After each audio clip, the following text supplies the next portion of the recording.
students of standard 10, welcome in this online class, and today's class is especially for the students of standard 10 and those who are going to appear in board examination in 24. And this is the questions based upon the activity that is given in your book also. Like here you can see the book also, your chapter 6 is here, chapter 7 is also here, reproduction in organisms. And in reproduction in organisms, this activity that you can see 7.1 and 7.2, activity 7.1, if you read, then there is a questions that how you can show the reproduction used by single organism. Reproduction used by, which mode of reproduction is used by single organism? That you have studied that budding is the most important mode of reproduction in single cell organism like yeast. तो पहली बात तो ये याद रखना है कि single cell organism कौन कौन से हैं। तो अभी आपके बुक के अनुसार आपकी जो एग्जाम्पल्स दी हुई हैं आपके ईस्ट में है, ईस्ट में जिसमें बडिंग की द मोड ऑफ रिप्रोडक्शन है वो बडिंग है, और इसको याद रखना है कि budding is the mode of reproduction in east only. जबकि अगर अमीबा की बात करेंगे हम लोग तो अमीबा में फिशन होता है, बाइनरी फिशन। अमीबा में कौन सा होता है? Binary fission. This is the mode of reproduction, ये मोड ऑफ रिप्रोडक्शन बताया जा रहा है। तो फिशन टू टाइप्स के होते हैं, एक बाइनरी फिशन होता है, एक मल्टीपल फिशन होता है। आगे आप देखोगे कि प्लाज्मोडियम अगर हम देखेंगे तो उसमें जो है मल्टीपल फिशन होते हैं। When more than one cells are formed at one time, then that is called multiple fission. And when two cells are formed out of two daughter cells are formed out of one cell, then that will be called binary fission.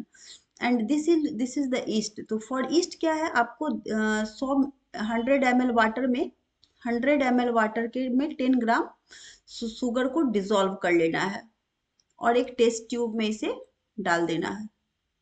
ठीक है, 20 ml of this solution is a test tube and a pinch of yeast granules to it.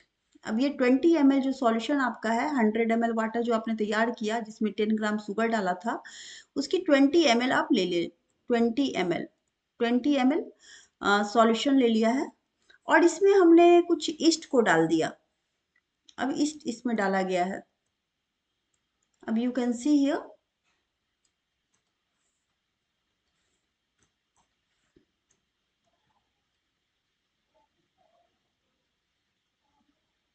these are the yeast.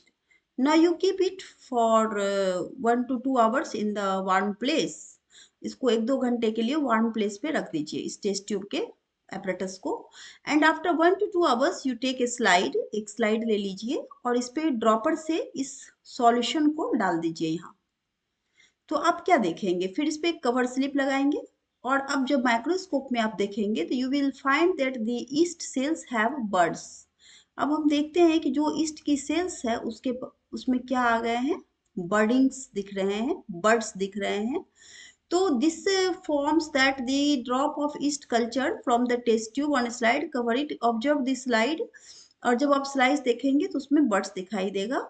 जो slide observe करेंगे, ये slide को microscope में observe करेंगे, देखेंगे तो आपको अंडर में माइक्रोस्कोप है, माइक्रोस्कोप में देखेंगे तो आपको ईस्ट में बर्ड्स दिखाई देंगे। तो it shows that east रिप्रोड्यूसेज with the help of budding. Budding is the mode of reproduction in single celled, and the another reproduction that will be binary fission in amoeba. Amoeba में जो binary fission होता है, amoeba is a unicellular organism, you can see here amoeba, and it gives rise to two cells. One cell gives rise to finally two daughter cells. So this is called binary fission. Binary fission also occurs in Leishmania. Leishmania donovani. Leishmania. This is very important parasitic organism, and you have to know that Leishmania is a protozoa. Leishmania एक protozoa है, जिसे amoeba भी एक protozoa है। Amoeba क्या है, एक protozoa micro organism जो होते हैं उसी ग्रुप में रखा गया है, और लिस्मानिया को भी प्रोटोजोआ में रखा गया है। Leishmania we have studied in standard 9 also कि लिस्मानिया कॉजेज कालाजार। अगर कालाजार एक बीमारी होती है, डिजीज होते हैं, जो कालाजार जो है वो लिस्मानिया के द्वारा ही, लिस्मानिया का पूरा नाम लिस्मानिया डोनोवानी होता है। और लिस्मानिया डोनोवानी एक पैरासाइट है, एक ऑर्गेनिज्म है, एक प्रोटोजोआ है जो सैंड फ्लाई के थ्रू, सैंड फ्लाई एक वेक्टर होता है, सैंड फ्लाई जो काउच करता है, जो कैरी करता है लिस्मानिया डोनोवानी को, और जब ये ह्यूमन बॉडी को बाइट करता है तब ये इस प्रोटोजोआ को ह्यूमन बॉडी में डाल देता है। तो sand fly is the vector, sand fly क्या हो गया, एक वेक्टर हो गया। और Leishmania donovani is a protozoa, kalazar is the disease caused by Leishmania. तो लिस्मानिया में हमें अभी पढ़ना है, लिस्मानिया में मोड ऑफ रिप्रोडक्शन क्या है। तो बाइनरी फिशन अगर आपके पास आ जाता है कि name two, give two examples in which organism, single celled organism reproduces through binary fission, तो आप उसमें एक एग्जाम्पल अमीबा का देंगे और दूसरा एग्जाम्पल लिस्मानिया का देंगे। तो इसी की एक्टिविटी आपके बुक में इसके इसी बेस्ड पे एक्टिविटी दी हुई है और इस एक्टिविटी के आधार पे आपका क्वेश्चंस बनता है। This questions are also asked in your theory papers. तो क्वेश्चंस इसमें पूछे जा सकते हैं आपसे कि what is the, why sugar solution is used in the experiment to show the budding in yeast। budding in yeast दिखाने के लिए जब आप हमको दिखा रहे हो, जब आप पढ़ रहे हो about budding, budding in east पढ़ रहे हैं एक्टिविटी के थ्रू, तो इसमें आपने पढ़ा कि सुगर सॉल्यूशन लिया जाता है। तो you have to show, you have to write the answer why sugar solution is only used. तो सुगर सॉल्यूशन इसलिए यूज लिया गया क्योंकि सुगर इज ए, sugar is a substrate, sugar is a substrate, sugar is a substrate utilized by yeast, utilized by yeast for rapid division, उसकी division rapid हो, okay, for rapid division yeast is used। sugar is a substrate which is used by the yeast, which is used by the yeast for rapid division, so sugar solution is taken। why, another question is that why is the new individual formed after budding of the same size as the parent। ऐसा कभी नहीं हुआ है, कभी भी कोई भी reproduction होगा तो सेम साइज के ऑफ स्प्रिंग्स या सेम साइज के सेल्स नहीं डेवलप होंगे। No, after budding the new individual formed is of smaller size. ये आप आराम से लिख सकते हो किसी भी क्वेश्चंस में, ये आपके आईक्यू को भी टेस्ट कर सकता है। Name other organism in which budding is seen. Budding और किस में दिखाई दे रहा है, तो हमें हाइड्रा में दिखाई देता है। हाइड्रा में भी जो रिप्रोडक्शन होते हैं वो बर्डिंग के थ्रू होते हैं। और ईस्ट का यूज क्या है, कमर्शियल यूज क्या है, wide is east is widely used in brewing and making, baking industries. जो आप केक खाते हैं, जो आप ईस्ट जो है सो आजकल कॉमन मार्केट में मिलता है, गृहिणियाँ भी, हाउसवाइफ्स भी रखती हैं अपने किचन्स में। तो इसके द्वारा जो है सो वो instead of baking soda and instead of baking powder they use east, वो ईस्ट का यूज कर रहे हैं। ईस्ट जो है एक सिंगल सेलुलर ऑर्गेनिज्म है जो बेकिंग इंडस्ट्रीज में यूटिलाइज किया जाता है। और इसके एग्जाम्पल सैकहेरोमाइसीज, सैकहेरोमाइसीज हैं। तो कुछ क्वेश्चंस आपके लिए बन रहे हैं, तो इस क्वेश्चंस को आप याद करेंगे कि नेम द इंडिविजुअल फॉर्म, कौन कौन से सुगर सॉल्यूशन क्यों यूज हुआ।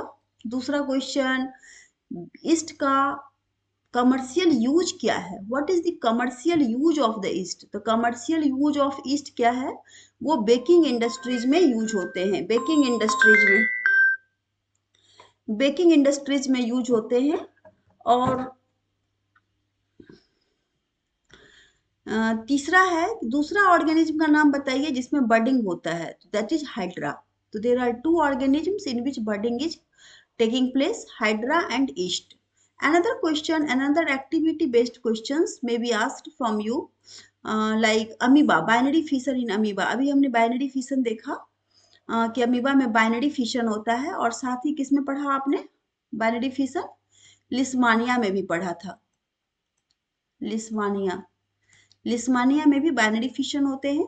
तो आप जो अमीबा के परमानेंट स्लाइड होते हैं आपके लैब में, बायो लैब में, आप वो देखेंगे, one showing its structure and another showing it's division.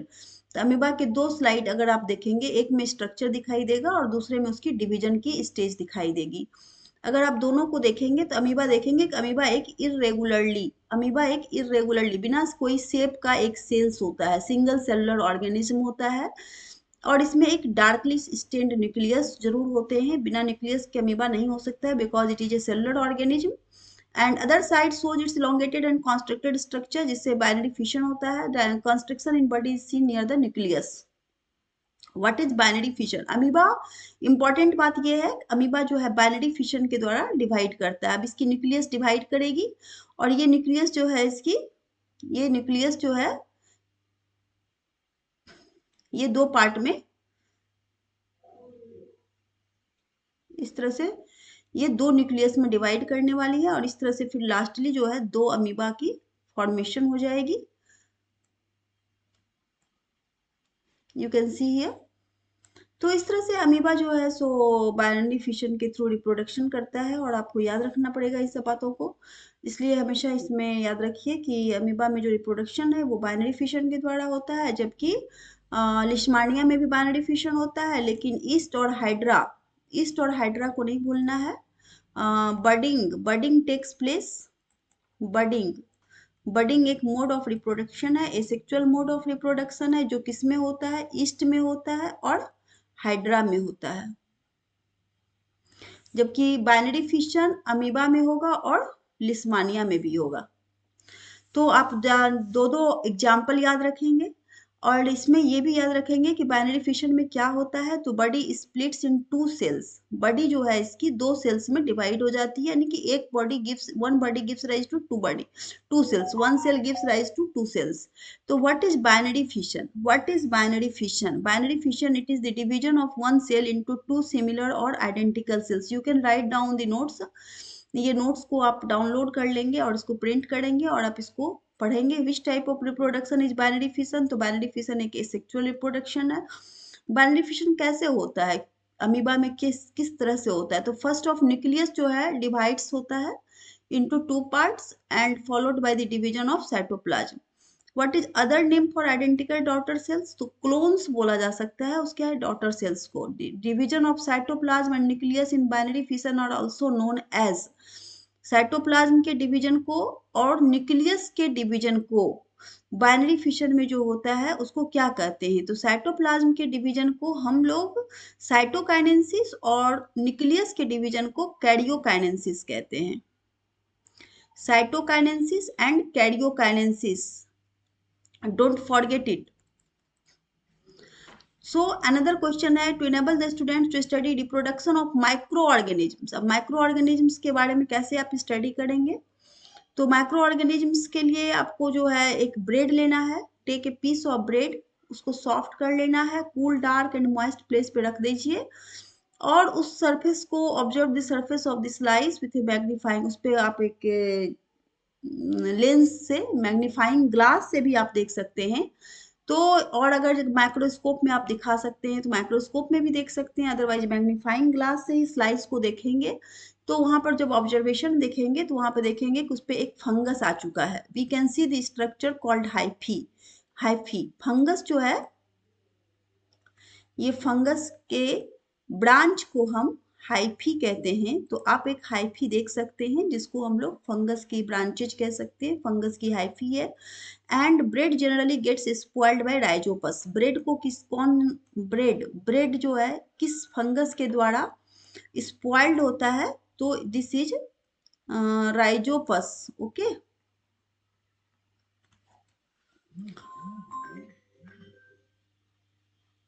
Rhizopus is the fungus which spoils the bread, and it is marked by cottony growth with pin-like black spots.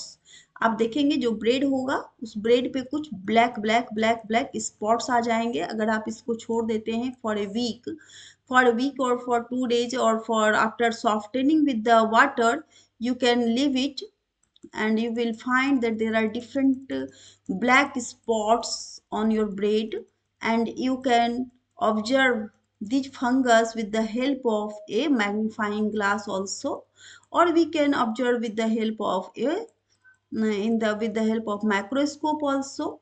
And when you will see in the microscope, then what will you see? You will see hyphae. तो ये fungus कौन सा fungus है? तो ये fungus का नाम है राइजोपस। फंगस का नाम क्या हो गया? राइजोपस। पस आप याद रखेंगे बच्चे। Rhizopus is the fungus that damages the bread. और आप जरूर लिखें कि आपको कुछ फायदा हो रहा है या नहीं, अगर वीडियो देखने से कुछ आपका रिस्पॉन्स मिलना चाहिए, तभी आगे फिर वीडियो बनेगा। आप लोग इसको रिस्पॉन्ड करें कि आपको इस वीडियो के थ्रू आपके कुछ समझ में आ रही है या ये यूटिलाइज है, बेनिफिशियल है, नहीं है। राइजोपस तो आप लिखेंगे। ब्लैक स्पॉट्स जो आप देख रहे हैं, तो क्वेश्चंस आपसे क्या पूछे जा सकते हैं, तो कुछ तो प्रैक्टिकल्स के क्वेश्चंस होते हैं और कुछ क्वेश्चंस ऐसे भी होते हैं जो आपके थ्योरी पेपर में आ सकते हैं। तो how does Rhizopus reproduce, Rhizopus कैसे रिप्रोड्यूस करता है, तो राइजोपस स्पोर फॉर्मेशन के द्वारा रिप्रोड्यूस करता है।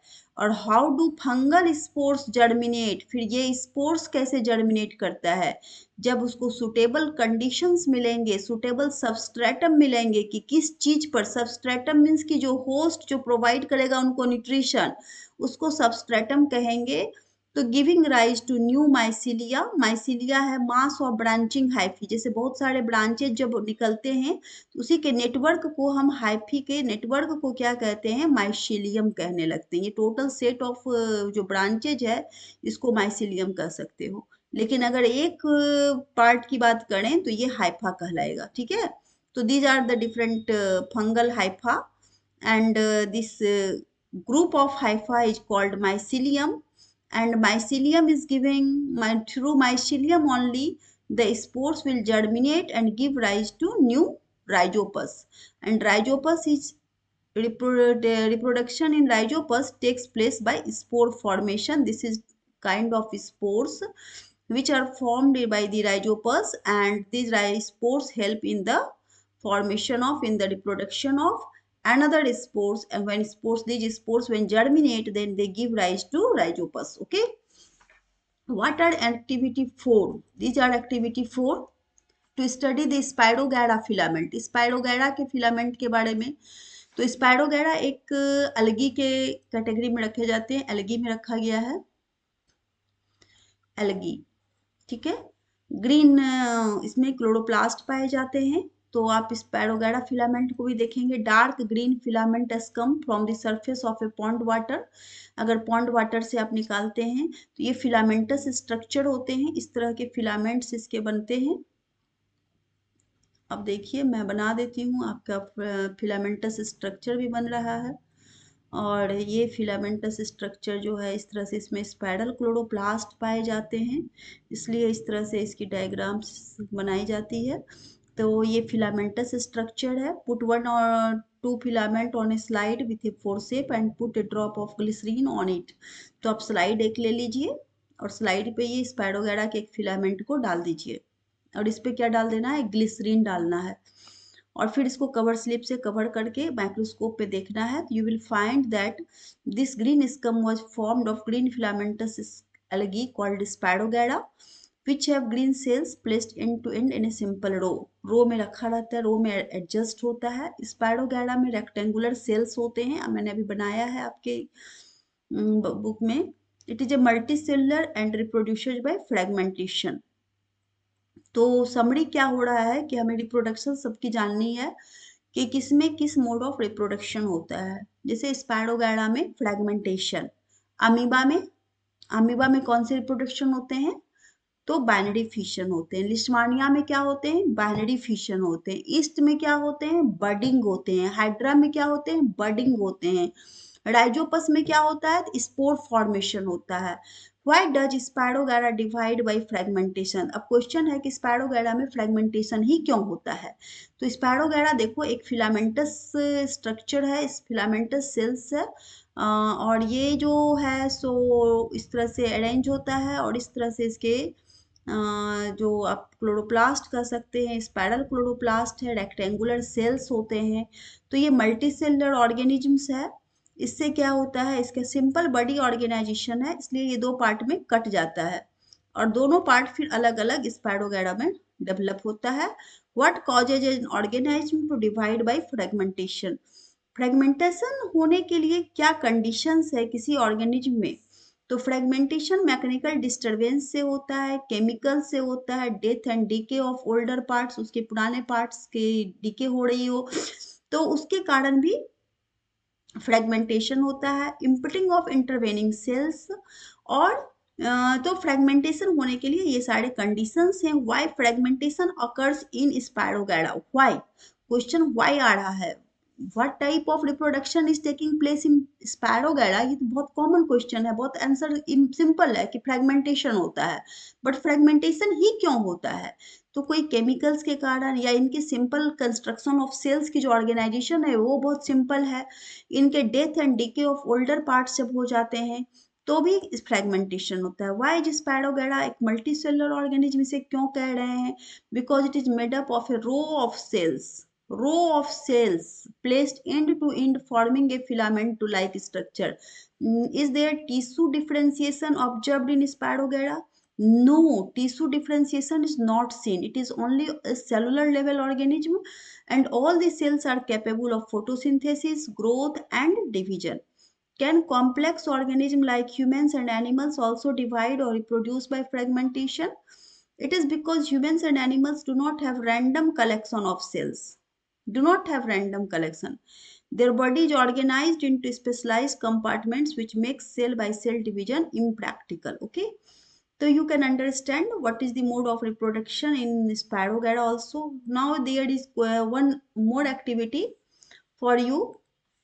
This is activity 5 to study vegetative reproduction in potato. अब पोटैटो में वेजिटेटिव रिप्रोडक्शन दिखाना है। तो पोटैटो को सबसे पहले हम लोग जान जाएं कि पोटैटो को हम लोग ट्यूबर कहते हैं। क्या कहते हैं? पोटैटो को ट्यूबर। और जिसमें कि बहुत सारे नॉचेज और बर्ड्स होते हैं। जैसे ये पोटैटो है तो इसमें तुम देखे होगे there are so many eyes like structure, notches. तो ये जितनी नॉचेज है ना इन सबको आइज कहा जाता है। ये पार्ट ऑफ रिप्रोडक्शन है, पार्ट ये हेल्प करते हैं रिप्रोडक्शन में। जितनी आइज है उतने सारे पार्ट से एक नया पोटैटो प्लांट ओरिजिनेट कर सकता है। तो आप सोच रहे हो कि ये जो आइज है, नॉचेज है, this is the mode of reproduction. ये रिप्रोडक्शन का रीजन बनता है जिसको कि आप उसको कट करके उसको आप प्लांट में जमीन के नीचे लगाएंगे और उससे नया पौधा प्लांट का, पोटैटो का आएगा। पोटैटो एक स्टेम है। Potato grows under the root, under the ground, but it is not a root, it is a modified stem. Potato एक मॉडिफाइड स्टेम है। Potato is not a root, but potato is a modified stem. Always know it. Potato is a modified stem. It is also called as tuber, and the reproduction here takes place by the buds which is found in the potato like eyes, जो eyes के रूप में होती हैं। जैसे potato को different parts में cut कर लीजिए, ऐसा कट कीजिए कि हर पार्ट में एक नॉच आ जाए। बिना नॉच के या बिना आइज के रिप्रोडक्शन नहीं होगा। प्लेस देम ओवर ए वेट कॉटन, और उसको अगर आप प्रैक्टिकल करना चाह रहे हो तो खुद से तो घर पे भी कर सकते हो, आप सॉइल में भी कर सकते हो, मिट्टी भी ले सकते हो।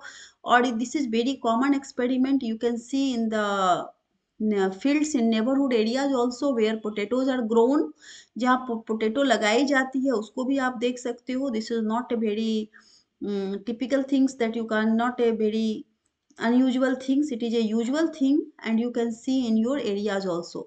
और उस पर पानी डालना है ताकि आप देखेंगे उससे नए पोटैटो के पीस आते रहते हैं। तो आप पोटैटो की एक पीस को लगाइएगा। एक पोटैटो के कम से कम 5 पीस हो सकते हैं। जितने पीस आपने लगाए सब में क्या था? एक नॉच था। उस नॉच को क्या कहते हैं? आईज। नॉच को क्या कह रहे हैं? Eyes.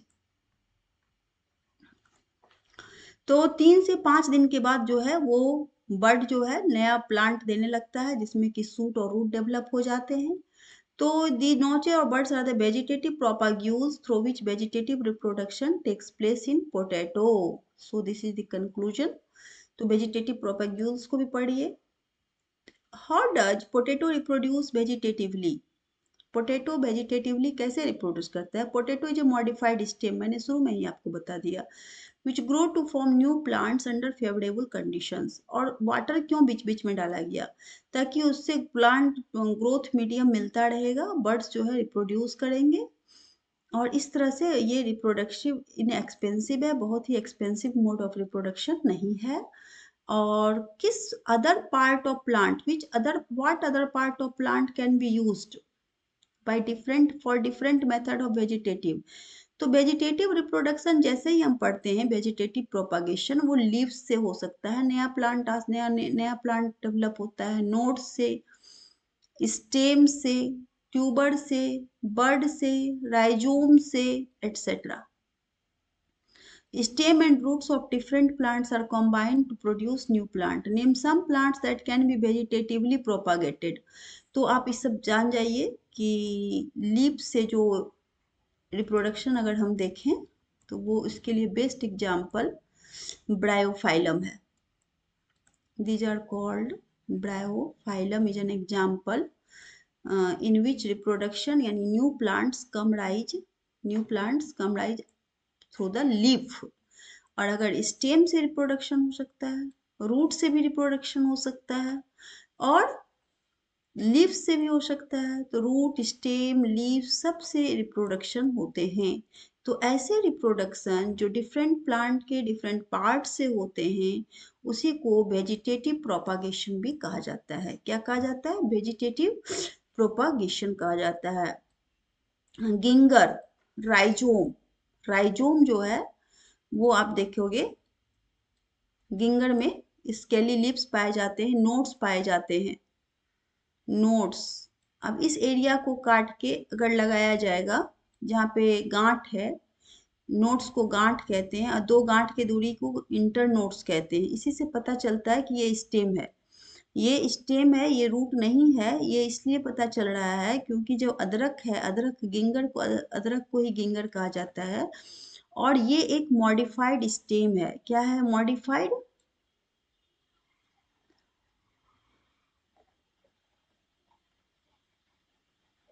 Modified stem.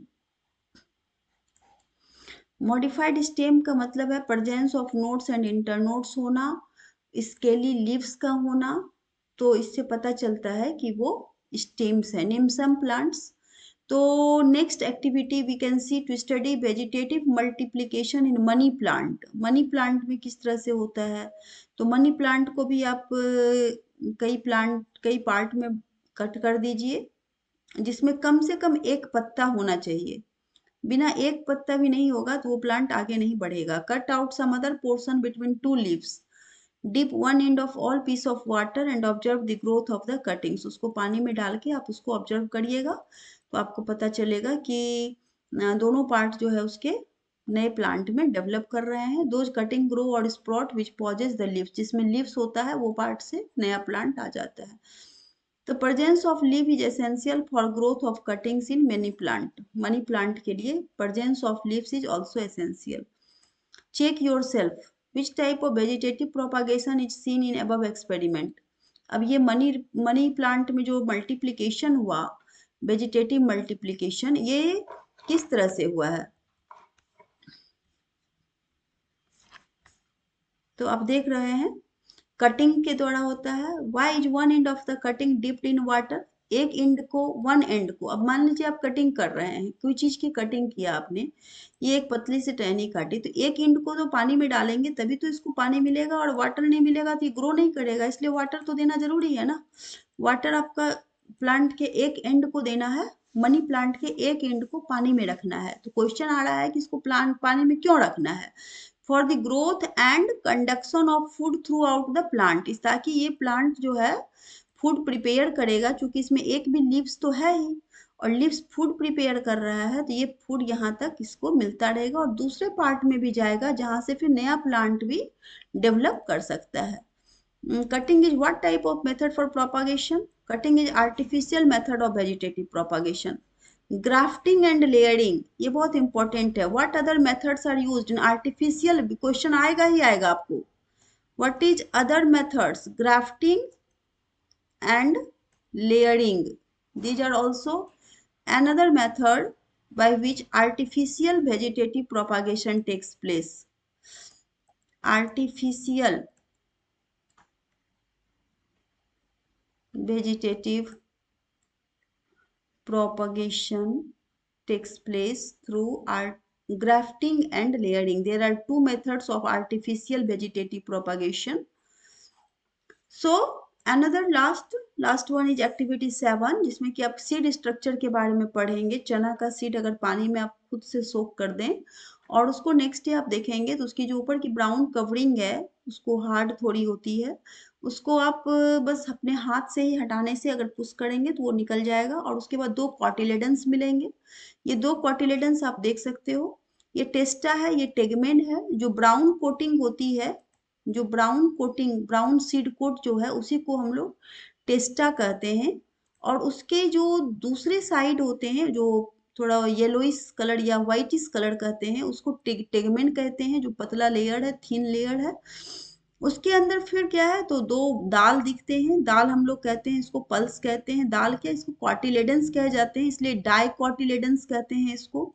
Die means 2, चूंकि to to pulses, 2 cotyledons are shown, so it is called dicotyledons। और नीचे एक ऊपर है प्लूम्यूल जो स्टेम की तरफ डेवलप करेगा और एक रेडिकल है जिससे कि रूट डेवलप होगा। तो the embryo has 2 parts, one is radicle and another is plumule। Radicle develops into root while plumule develops into shoot। So these are the different parts of a gram seed and you can study it yourself at home। There is no need to go to the lab for reading this reproduction of gram seed। So you can see it, you hold it in your hand and you find all the different parts, you can see it very well। After germination, the embryo, you can see the embryo। Germination जब हो जाएगा means कि जब सोक करेंगे पानी में, अगर रात में आप भिगो दें चना को और मॉर्निंग में उस पानी को हटा दें तो उससे जो स्प्राउट्स निकलते हैं उसके बाद उस चना को आप लेकर उसका स्टडी करेंगे तो आपको सारे पार्ट्स दिख जाएंगे। अपॉन जर्मिनेशन क्या होता है, seed breaks open and its future root and future shoot. उसमें फ्यूचर रूट और फ्यूचर सूट का मतलब क्या हो गया, embryo, and get expose to environment, जिससे कि एक नया प्लांट डेवलप करता है। क्वेश्चन इससे क्या पूछा जा सकता है, what is germination. Initial stage in the growth of seed to develop into seedling into seed into seedling, development of a seed into seedling is called germination। इसको very example common word में हम लिख सकते हैं, development of a seed into seedling, development of a seed into seedling is called germination। okay,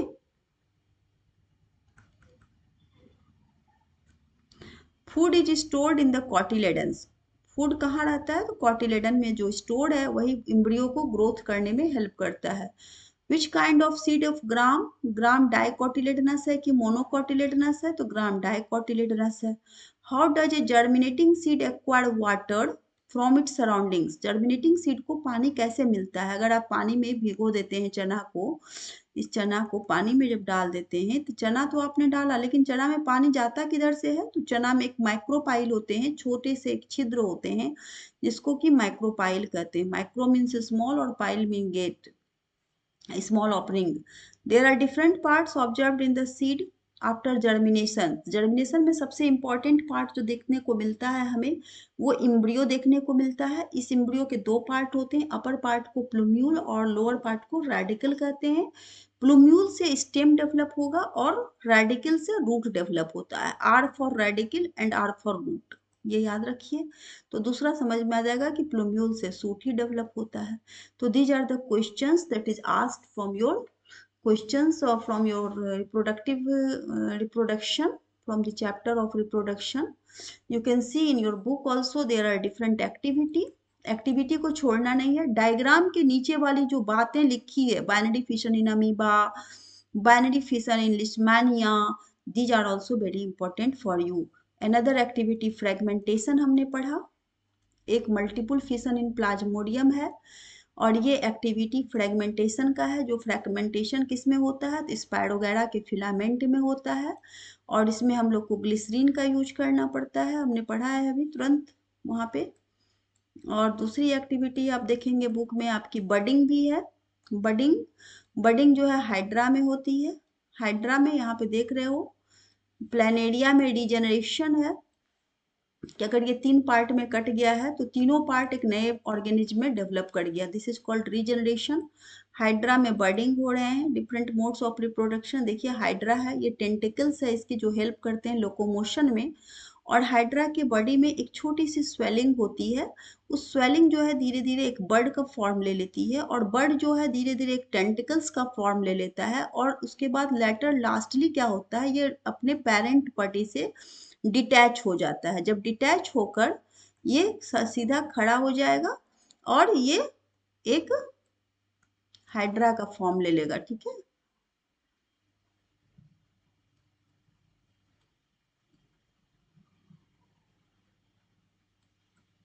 इस तरह से तो एक नया हाइड्रा बन जाता है आपका। Hydra always attach remains attach to a substratum, किसी सबस्ट्रेटम से, किसी होल्ड फास्ट से ये अटैच होता है। Another activity that we have studied कि पोटैटो में किस तरह रिप्रोडक्शन होता है। पोटैटो एक मॉडिफाइड स्टेम है, हमने कई बार इस चीज को बताया है कि पोटैटो इज ए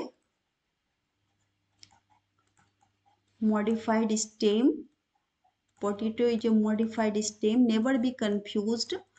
अब इसको स्टेम क्यों कहते हैं, इस पे देखो, इसमें छिलके दिख रहे हैं, स्केली लीव्स दिख रहे हैं, मीन्स की जो पील्स होती है वो स्केली लीव्स के रूप में रहती है। और इसलिए इसको, इस स्टेम का इम्पॉर्टेंट कैरेक्टरिस्टिक्स होता है कि उसमें स्केली लीव्स होना चाहिए, नोड्स होना चाहिए, इंटर नोड्स होना चाहिए। तो कोई भी पोटैटो के जो पार्ट्स होते हैं, डिफरेंट पार्ट्स, इसमें जो नॉचेज होते हैं, इसी को आइज कहते हैं। जो भी पार्ट, जितने भी पार्ट्स में आप इसको पोटैटो को कट करेंगे, हर पार्ट्स में अगर आइज होगा और तब उसको आप जमीन में लगाएंगे तो उससे एक नया पौधा हो सकता है, ठीक है। ये 2 to 3 डेज जब जर्मिनेट करेगा तो इससे नया सूट डेवलप करेगा। ब्रायोफाइलम, ब्रायोफाइलम आप देख सकते हो जो लीव्स से ओरिजिनेट करता है। लीव्स के किनारा में देख रहे हो एक नया बडिंग बर्ड्स दिख रहे हैं, जिससे कि नया पौधा ब्रायोफाइलम का ओरिजिनेट हो रहा है। So leave is the method, leave is the medium only for production. यहाँ पे जो रिप्रोडक्शन होते हैं, वेजिटेटिव प्रोपागेशन इसे हम कहते हैं, vegetative propagation taking place through the leaves. Money plant की भी है। मनी प्लांट को भी अगर आप देखोगे कि मनी प्लांट तभी डेवलप करेगा जब उसके किसी भी पार्ट में कम से कम कितने, एक लीफ होने बहुत जरूरी है। अगर एक भी लीव्स है और उसके अदर पार्ट को आप वाटर में डाल चुके हैं तो वो वाटर जो है उसको हेल्प करेगा और उससे प्लांट ग्रो कर जाएगा, ठीक है। क्लोनिंग कहते हैं। और स्पोर फॉर्मेशन, ये राइजोपस, राइजोपस एक फंगस है जो ब्रेड पे जल्दी ग्रो करता है।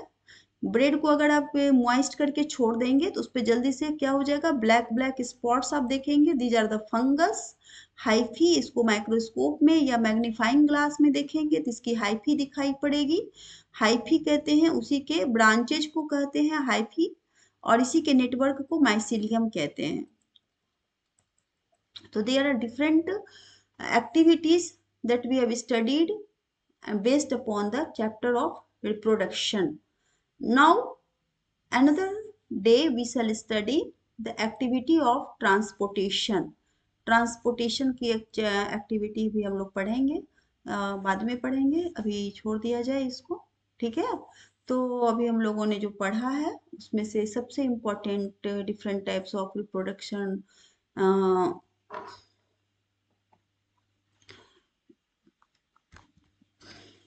ये जो रिप्रोडक्शन आप देखेंगे तो किस तरह से बहुत ही इम्पोर्टेंट टॉपिक था। इस टॉपिक को एक्टिविटी जोन है, जितने एक्टिविटी आपके बुक में, एनसीईआरटी के बुक में दिए गए हैं उन सबको हमने पढ़ लिया है। और इस तरह से आप सारा कुछ पढ़े हैं स्टडी बर्डिंग इनिस्ट। तो थैंक्स, अगर आपने इसको देखा और इससे 2-4 क्वेश्चंस आपके 2-4 नंबर्स के क्वेश्चंस आपके पूछ लिए गए तो आपके लिए बहुत ही हेल्पफुल हो जाएगा। This video will be helpful for all the students who are in standard 10 and they are watching it very carefully, and I always wish you all the best for your examination. Do well in your exam. Okay, thanks for watching, and always subscribe the channel also, you like it, and you share the channel. Okay, thank you, thank you very much.